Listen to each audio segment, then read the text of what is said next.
redistricting bills moved out of committee, only to die on the floor. Please state if you'd be in favor of nonpartisan redistricting and how you would write that legislation.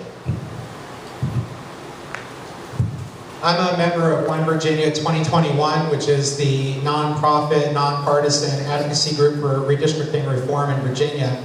I strongly believe that the right thing to do, no matter the political consequences, is to have objective, nonpartisan redistricting so that our representatives are based on communities of interest and not based on what are now just creative figments of cartography.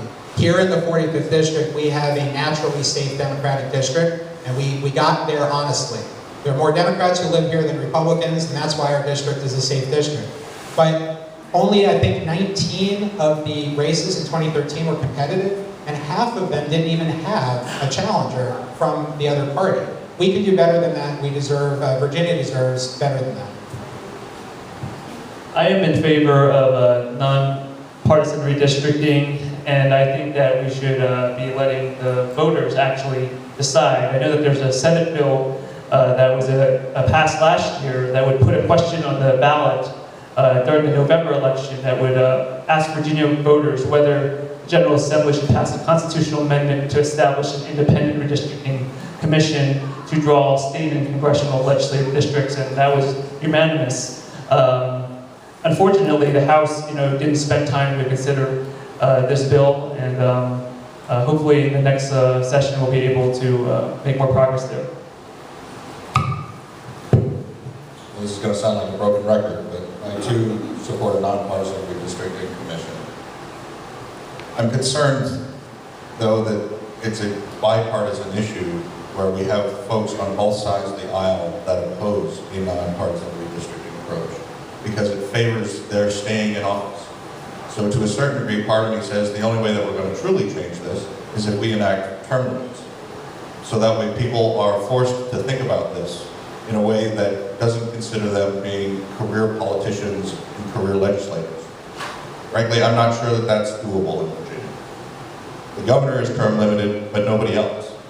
So to the extent that we can do that within the 2016 legislative session, I'm not sure it's likely. We still have to try and we still have to fight for it.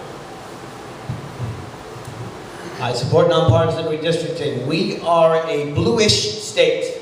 We have all state offices, governor, attorney general, lieutenant governor, both senators, all state offices are run by Democrats. But we've got a congressional delegation, 8-3, Republican. We've got the House of Delegates, 68-32. It simply isn't fair. It doesn't represent Virginia.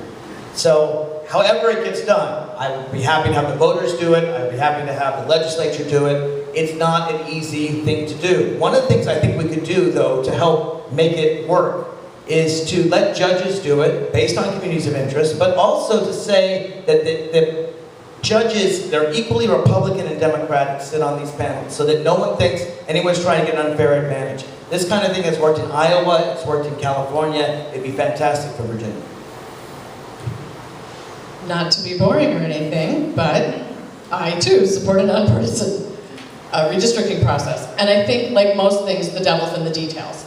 So I think part of how you actually get this done is to think about and negotiate around when does it take place? Who appoints the commission? How long do they serve?